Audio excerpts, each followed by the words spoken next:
हरे कृष्णा। आइए आज चाक्षुष मनु की उत्पत्ति और उनके मनमंत्र के वर्णन का कथा सुनेंगे। श्री मार्कंड जी कहते हैं, मुने यह मैंने तुम्हें 5वें मनमंत्र की कथा सुनाई है। आप चाक्षुष मनु के 6वें मनमंत्र का वृत्तांत सुनाता हूँ।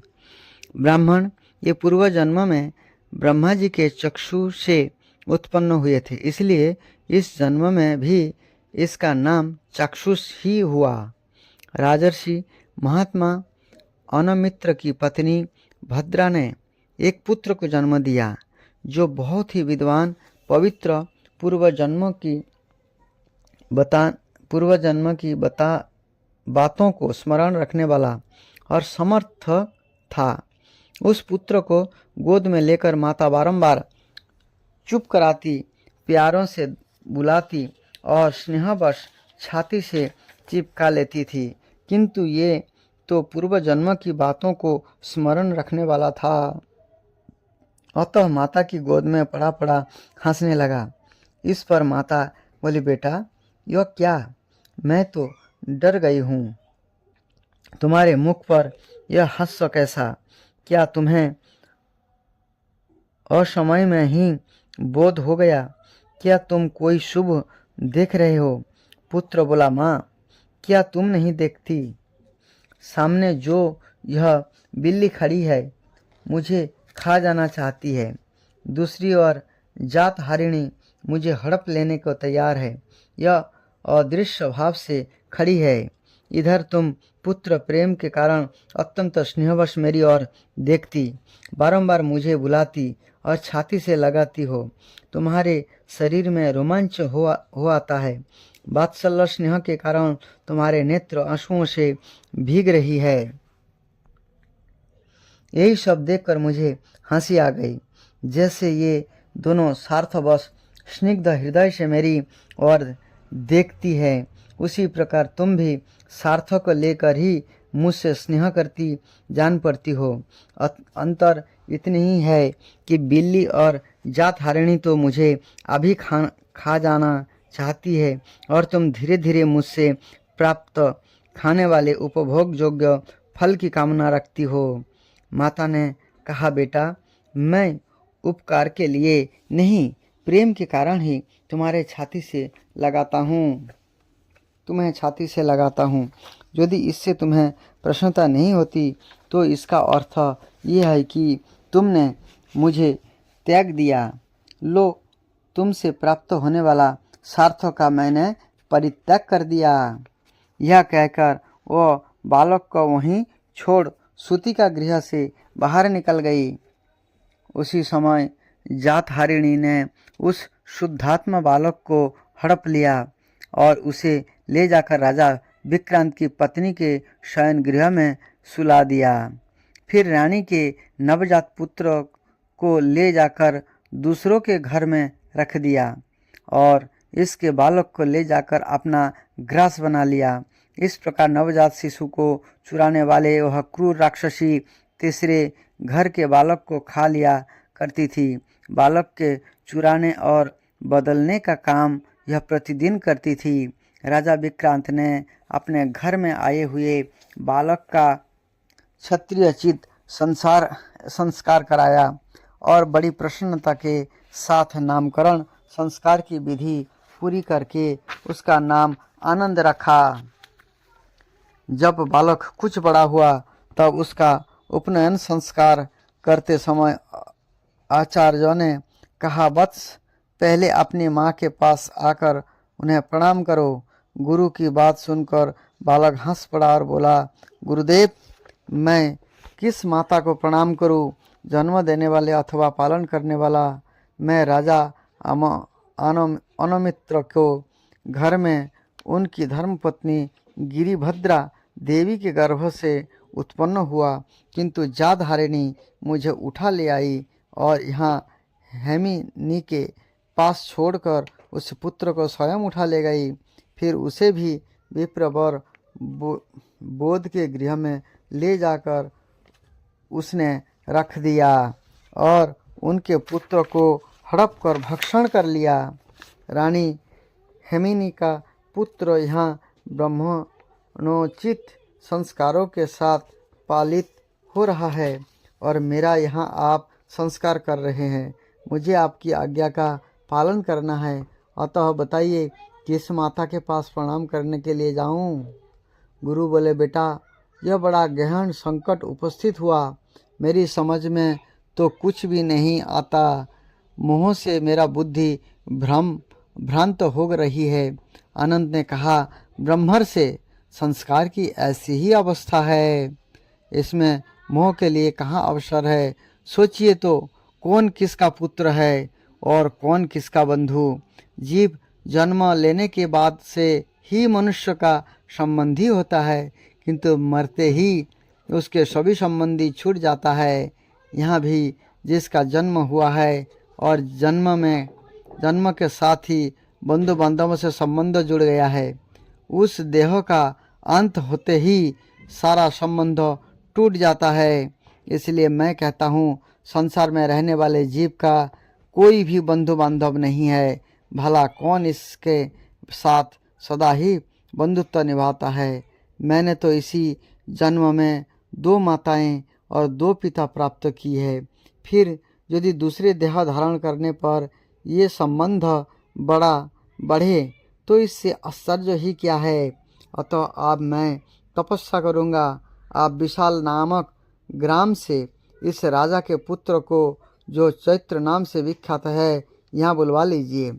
अनंत की बात सुनकर राजा अपनी स्त्री और बंधु बांधव के साथ बड़े विस्मय में पड़े और उसकी ओर से ममता हटाकर उन्होंने उसे बन जाने की अनुमति दे दी। फिर अपने पुत्र चैत्र को बुलाकर उसे राज्य करने के योग्य बनाया और जिसने पुत्र बुद्धि से उसका पालन किया था, उस ब्राह्मण का भी भली भांति सम्मान किया। आनंद तपस्या में लग गए। उन्हें तपस्या करते देखकर ब्रह्मा जी ने पूछा, वत्स बताओ तो सही, किस लिए इतना कठोर तप करते हो। अनंत ने कहा, भगवान आप आत्मशुद्धि के लिए तपस्या कर रहा हूँ। बंधन के हेतु भूत जो मेरी कर्म है उसका नाश हो जाए, यही इस तपस्या का उद्देश्य है। ब्रह्मा जी बोले, जिसके कर्म भोग का अधिकार क्षीण हो जाता है वही मुक्ति के योग्य होता है। मुक्ति के योग्य होता है। जिसके पास कर्म का संचय है वह नहीं। तुम तो सत्ताधिकारी हो, मुक्ति कैसे पा सकोगे। तुम्हें छठा मनु होना है। चलो अपने अधिकार का पालन करो।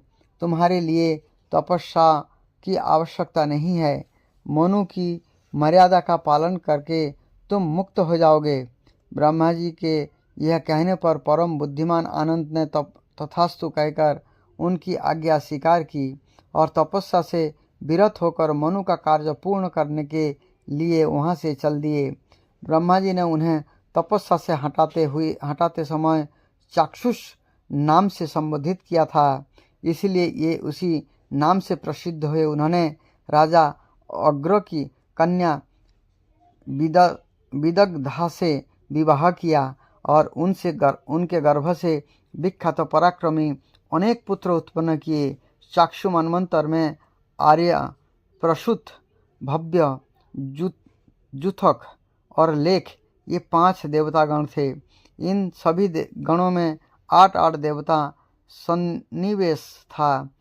सब देवता यज्ञभोजी एवं अमृतासी थे। उन सबके स्वामी मनोजप नामक इंद्र थे। अर्थात छठवां मनवंतर में इंद्र जो है मनोजप नाम का इंद्र थे, जिन्होंने 100 यज्ञों का अनुष्ठान करके देवताओं का आधिपत्य प्राप्त किया था।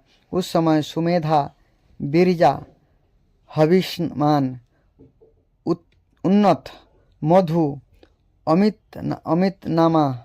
अतिनामा और सहिष्णु ये 7 सप्तऋषि थे। उरु, पुरु और शतधुम्न आदि महाबली नरेश चक्षुष मनु के पुत्र थे। उन्होंने इस पृथ्वी का राज्य किया। इस समय वैवत्स नाम के 7वें मनु राज्य करते हैं। उनके मनमंत्र में जो देवता आदि हुए हैं उनका वर्णन सुनो। वैवत्स मनमंत्र की कथा तथा सार्वनिक मनमंत्र का संक्षिप्त परिचय। ये वैवत्स मनु जो है ये मनु चल रहा है, अभी चल रहा है। इस मनु का वर्णन सुनिए जो अभी चल रहा है। मार्कंड जी कहते हैं, विश्वकर्मा की पुत्री संगा भगवान सूर्य की पत्नी, उनके गर्भ से श्री विश्वकर्मा की पुत्री संगा भगवान सूर्य की पत्नी है। उनके गर्भ से वैवत्स मनु का जन्म हुआ, जो विख्यात यशस्वी और अनेक विषयों के ज्ञान में पारंगत थे।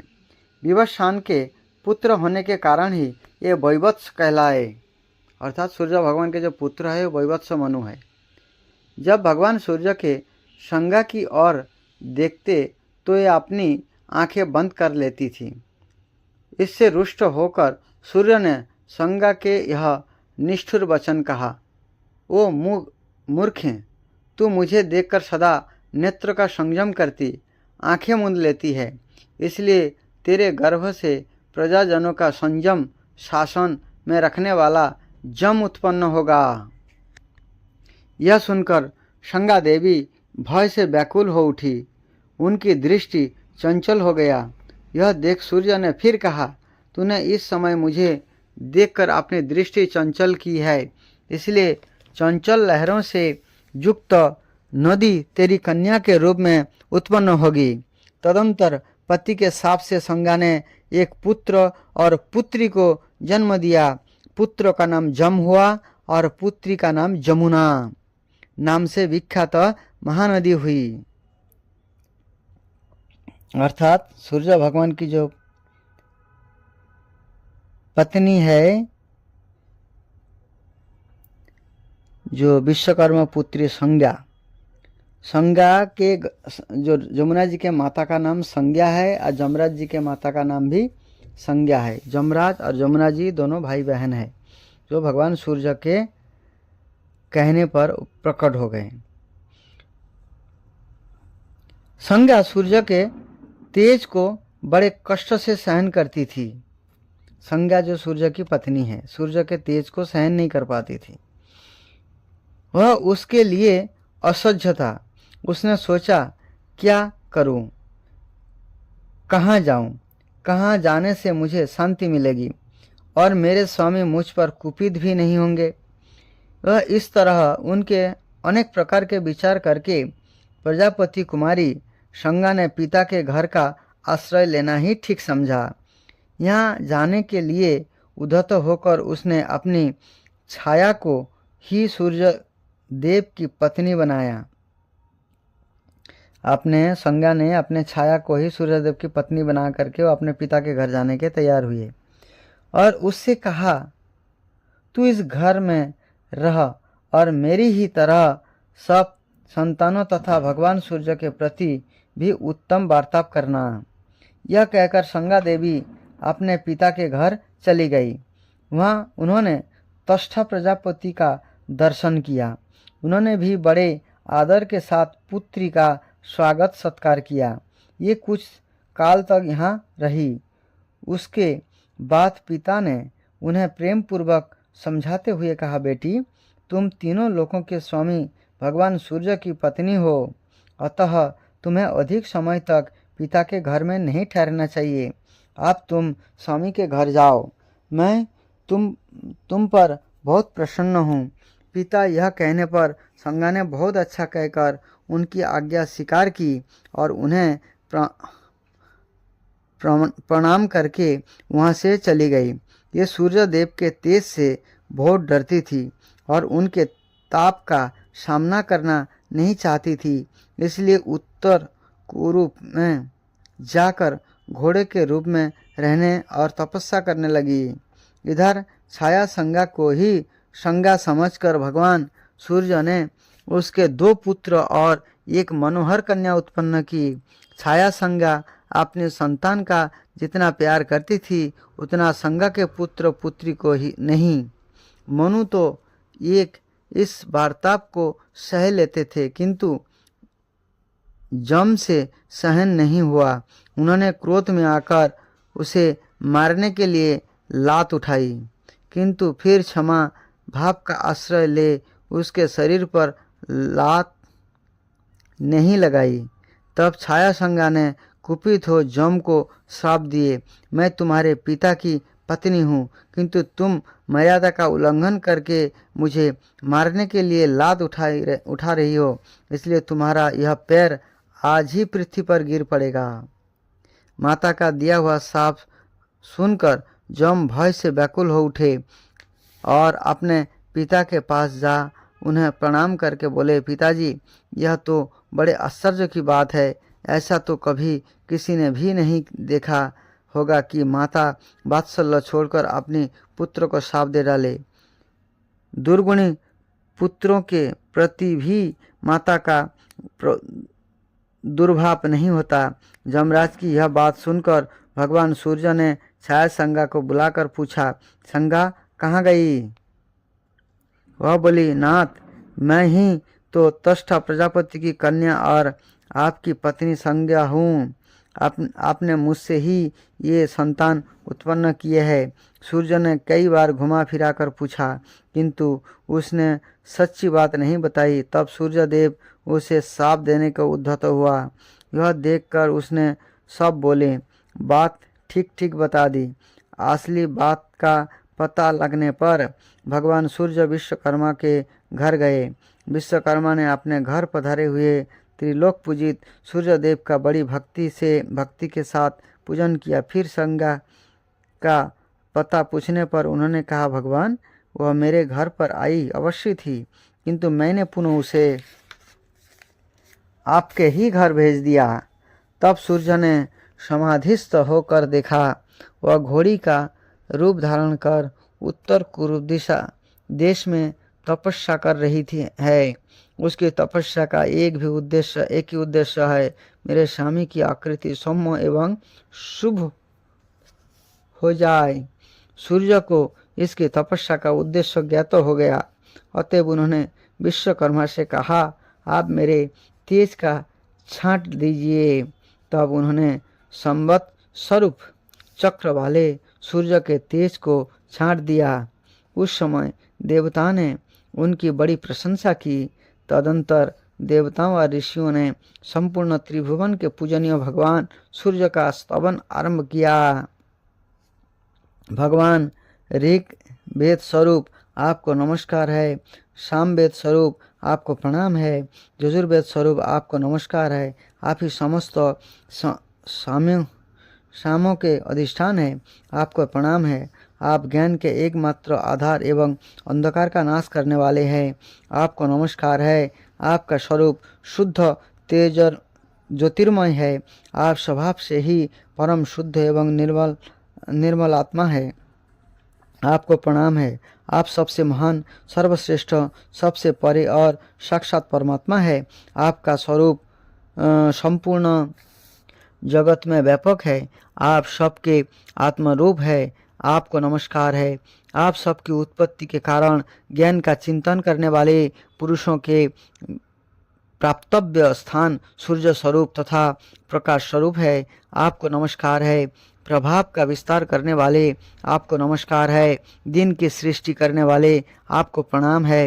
रात्रि के हेतु भी आप ही है तथा संध्या और चांदनी की सृष्टि भी आप ही करते हैं, आपको नमस्कार है। भगवान, आप ही यह संपूर्ण जगत का, आप में ही चराचर प्राणियों सहित समस्त ब्रह्मांड ओतप्रोत है। अतएव ऊर्ध्वलोक में जब आप भ्रमण करते हैं तो आपके साथ यह ब्रह्मांड भी घूमता है। आपकी किरणों के स्पर्श पाकर ही संपूर्ण वस्तुएं पवित्र होता है। आपकी किरण ही आपके स्पर्श जल आदि को पवित्र कराती है। जब तक इस जगत में आपकी दिव्य रश्मियों का संयोग नहीं होता, तब तक होम दान आदि धर्म सफल नहीं हो पाता है। ऋग्वेद की यह संपूर्ण ऋचाएँ, दूसरी और यजुर्वेद, ये सब मंत्र तथा सामवेद की संपूर्ण श्रुतियाँ आपके ही अंग से प्रकट होती है। जगन्नाथ, आप ऋग्वेदमय हैं, आप ही यजुर्वेदमय है तथा आप ही सामवेदमय है। नाथ, इस प्रकार आप रात्रिमय तो है, तीनों वेद आपके ही स्वरूप है। आप ही ब्रह्म के पर और अपर रूप है। मूर्त, अमूर्त, स्थूल और सूक्ष्म सभी रूपों में आपकी ही स्थिति है। निमेष, काष्ठा आदि जो काल के छोटे छोटे विभाग है, ये सब आपके ही स्वरूप है। आप ही क्षयात्मक, प्रतिक्षण बीतने वाला काल रूप है। भगवान, आप प्रसन्न होइए और अपनी इच्छा से ही आपने प्रचंड तेज को शांत कीजिए। मार्कंडेय जी कहते हैं, देवताओं और देवर्षियों के इस प्रकार स्तुति करने पर तेज राशि अविनाशी भगवान सूर्य ने विश्वकर्मा के द्वारा आपने तेज को कम कर दिया। उनका जो ऋग्वेदमय तेज था, उससे पृथ्वी का निर्माण हुआ। यजुर्वेदमय तेज से भूलोक की रचना हुई और सामवेदमय तेज से ही स्वर्गलोक के रूप में प्रतिष्ठित हुआ। विश्वकर्मा ने सूर्य के तेज के 16 भागों में से 15 भाग छांट दिए और उनके द्वारा शंकर जी का त्रिशूल, भगवान विष्णु का चक्र, वसु गणों के भयंकर शंख, अग्नि की शक्ति, कुबेर की शिविका तथा अन्यान्य देवता यक्ष एवं विद्याधरों के लिए भयंकर अस्त्र शस्त्र बनाए। भगवान सूर्य तेज तब से अपने तेज के 16वें भाग के धारण करते हैं। तेज कम होने के बाद ये अश्व का रूप धारण करके उत्तर कुरु नामक देश में गए और वहाँ उन्होंने घोड़ी के रूप में संगा को देखा। उन्होंने आते देख संगा को पराये पुरुषों की आशंका हुई, इसलिए अपने पृष्ठभाग की रक्षा करती हुई सामने की ओर से उनके सम्मुख गई। फिर वहाँ उनके मिलने पर पहले दोनों की नासिका का संयोग हुआ। उससे अश्वरूप धारिणी संगा के मुख से 2 पुत्र उत्पन्न हुए, जो नाशत्त और दस्त्र नामक प्रसिद्ध हुए। फिर बीरजपात के अंतकरण रेवंत नामक एक पुत्र उत्पन्न हुआ, जो ढाल, तलवार और कवच धारण किए बाण और तस्करों से सुसज्जित हो घोड़े पर चढ़ा हुआ ही प्रकट हुआ था। तत्पश्चात भगवान सूर्य ने संगा को अपने अनुपम स्वरूप का दर्शन कराया। उनके इस स्वरूप को देखकर संगा को बड़ी प्रसन्नता हुई। फिर उसने भी अपना रूप धारण कर लिया। तब सूर्यदेव अपनी प्रीतिमती पत्नी संगा को साथ ले अपने निवास स्थान पर आए। भगवान सूर्य के जो प्रथम पुत्र थे, उनकी वैवत्स नाम से प्रसिद्धि हुई। दूसरे पुत्र का नाम जम था। ये माता के साप से ग्रस्त थे। पिता ने इनके साप का अंतःकरण इस प्रकार किया था, कीड़े जम के पैर का मांस लेकर पृथ्वी पर गिर पड़ेंगे, फिर इनका पैर ठीक हो जाएगा। जम धर्म पर दृष्टि रखते थे और मित्र तथा शत्रु के प्रति उनका समान भाव था।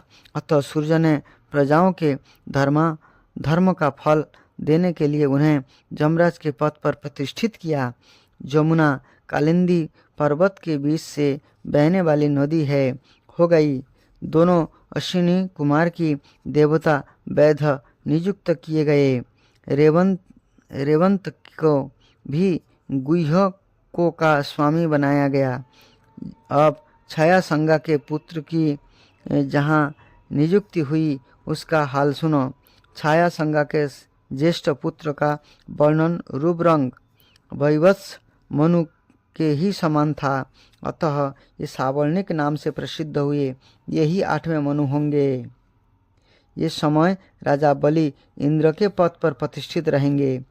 छाया के दूसरे पुत्र शशैश्चर को पिता ने ग्रहों के माध्यम में नियुक्त किया। तीसरी संतान तप्ती नाम की कन्या थी। उनके राजा शंबरण को अपना स्वामी बनाया और उनसे कुरु नामक पुत्र को जन्म दिया। ये कुरु एक प्रसिद्ध राजा हुए। वैवत्स मनवंतर में 8 देवता गण माने गए हैं। इनके नाम इस प्रकार है: आदित्य, वसु, रुद्र, श्राद्ध, विश्ववेदा, मरुत, भृगु तथा अंगिरा, जो इसी मनवंतर में है। इनमें आदित्यगण, मरुदगण तथा रुद्रगण कश्यप जी के पुत्र है। साध्यागण, वसुगण और विश्वदेवगण ये धर्म के पुत्र है। भृगुगण भृगु के और अंगिरा सगण महर्षि अंगिरा के पुत्र है। ब्राह्मण ये सब मरीचि स्वर्ग में है। यह सब मारीच स्वर्ग में है। मारीचि नंदन कश्यप की संतान होने के कारण इन्हें मारीच कहते हैं। इस मनवंतर में जो इंद्र है उनका नाम ऊर्जसी है। ये महात्मा यज्ञ भाग के भोक्ता है। भूत, भविष्य और वर्तमान को जो इंद्र होते हैं उन सब का लक्षण एक सा ही समझा जाना चाहिए।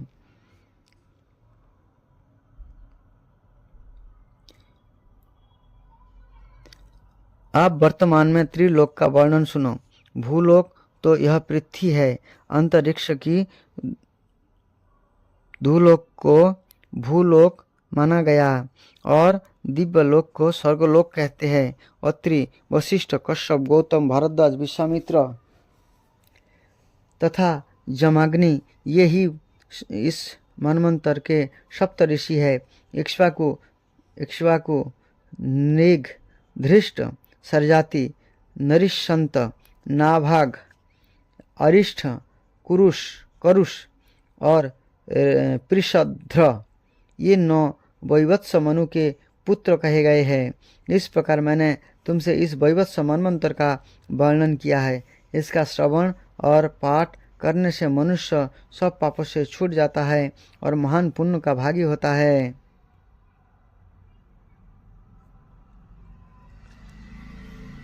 कौशिकी बोले, महामुने, आपने स्वयंभू आदि 7 मनुओं का वर्णन किया तथा उनके मनमंत्रों में जो देवता, राजा और मुनि हुए थे उनको भी बतलाया।